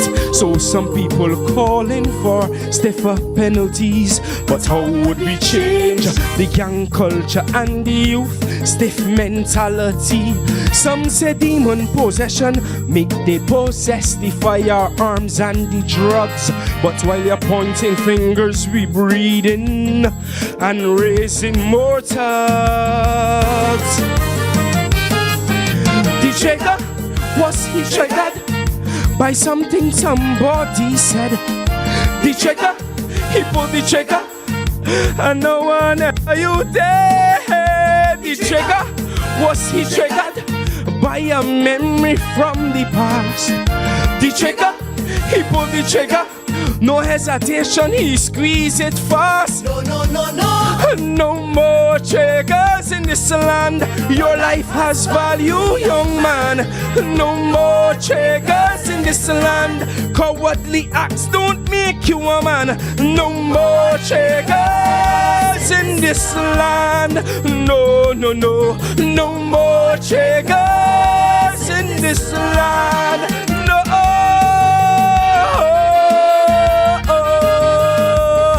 No more, no more. Thank you. Oh, thank you, my brother. Wow. Powerful, powerful performance. Well done, buddy. Thank you. Thank Ladies and gentlemen, this is Raheem. Raheem is his name. So don't miss track of that name because it might very well be the one that wins, picking the crop on the 31st. Love it. Wonderful performance again. Thanks you for coming as well. And keep up the great work, buddy. Thanks for having me, man. Morning, morning, morning. Good morning. Good morning to you. Preserve your personal priceless memories. Here at CBC, we transfer VHS, DVDs, Beta, U-matic, and DV cam tapes to modern digital formats. Safely, quickly, and affordably. Call CBC on 467-5437 to get started. In just 2 weeks, your memories will be ready to relive and share again.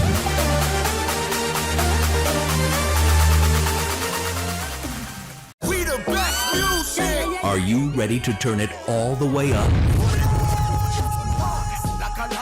We make you feel good, your #1 party station.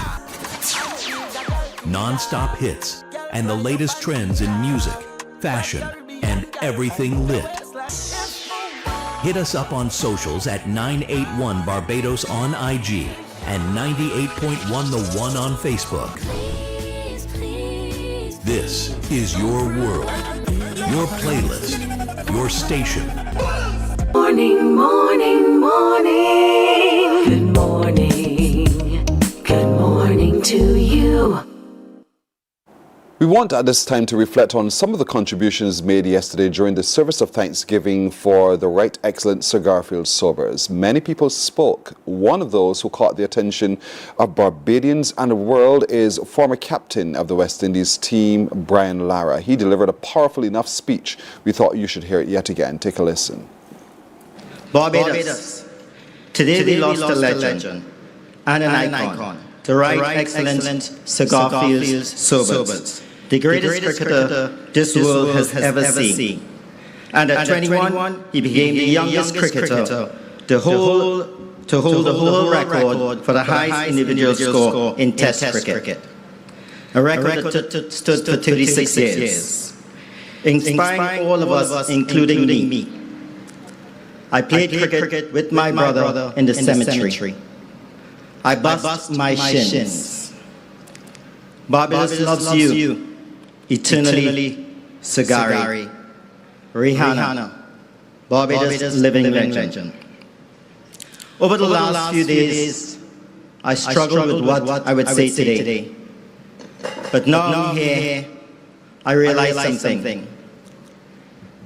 This is not a sad moment. This is a moment for us to celebrate. And I hope you feel the same. Today, we celebrate a remarkable life. The life of the greatest all-round cricketer.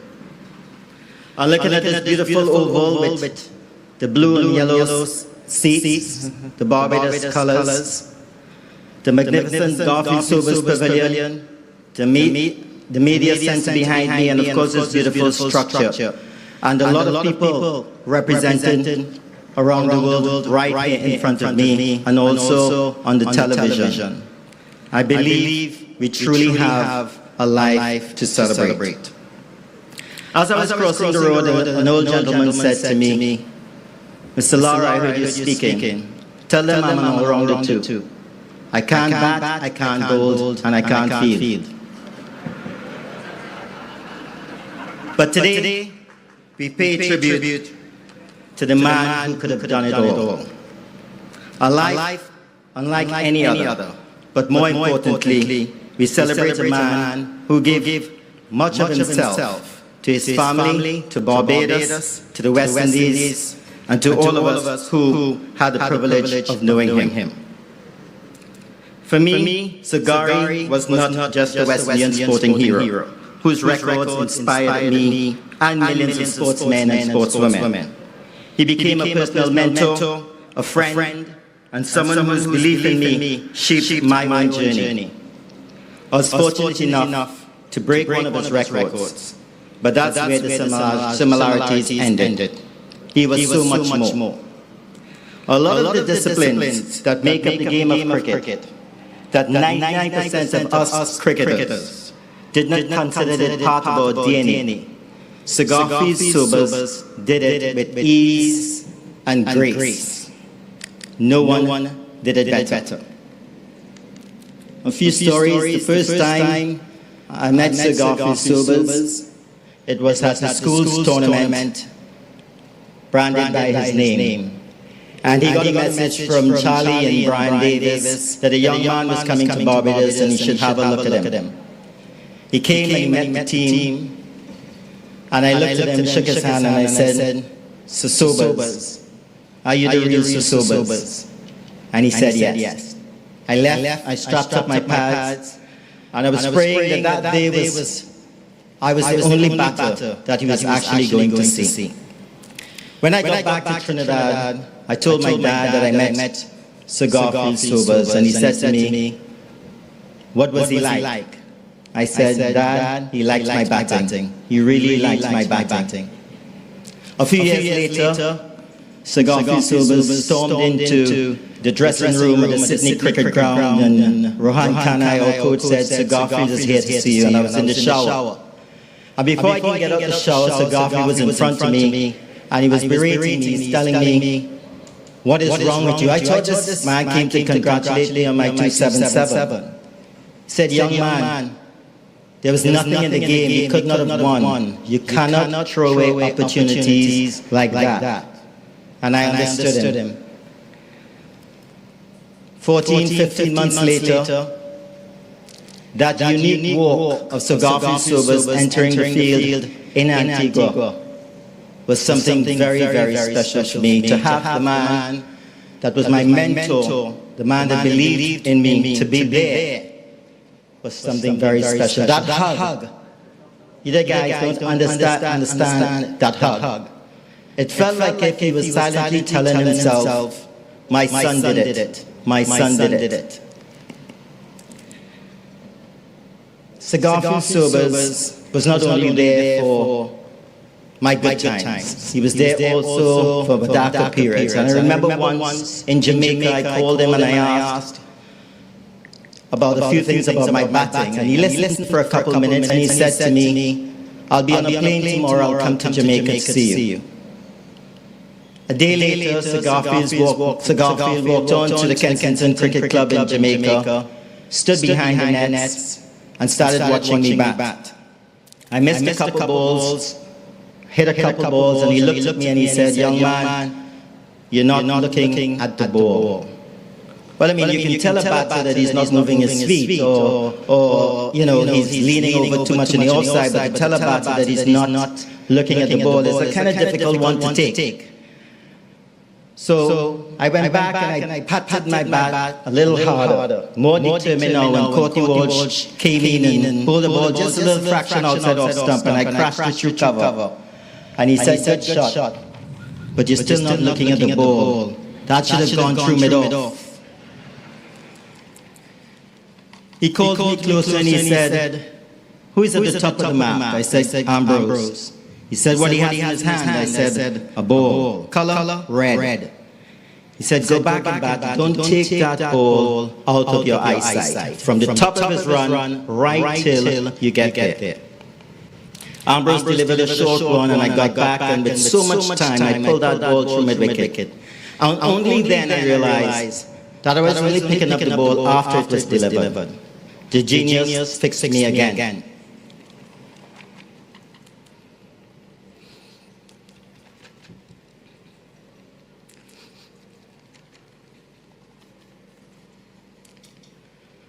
Sir Garfield Sobers entered this earth 8 years after we were given test status in 1928.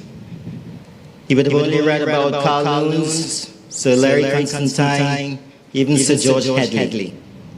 He spent his youth during World War II, and he was good enough at 17 to become a test cricketer in 1954, only 4 years after we achieved our first victory in England. Sir Garfield Sobers' career spanned a period when we were searching for that belief. We discovered that belief, and we realized that we can beat any cricketing nation that we played against. He retired, I think in 1974, and for the next 20 years, Sir Garfield Sobers inspired a group of young men to stand tall, to play with pride, and to become the dominant force in world cricket for 15 to 20 years. Following that dominance, I spent a lot of time with Sir Garfield Sobers, and there were cries of joy when we won. ICC Champions Trophy, beautiful victory here against Australia, a couple great T20 World Cup victories, but on many occasions we cried from heartbreak and sadness. And if it's something that I'd like to leave here today, and maybe to tell the powers that be, use this opportunity to create a Sir Garfield Sobers initiative. Initiative that when we come back in 10 years' time to celebrate its 100th birthday, we might be celebrating a true resurgence in West Indies cricket.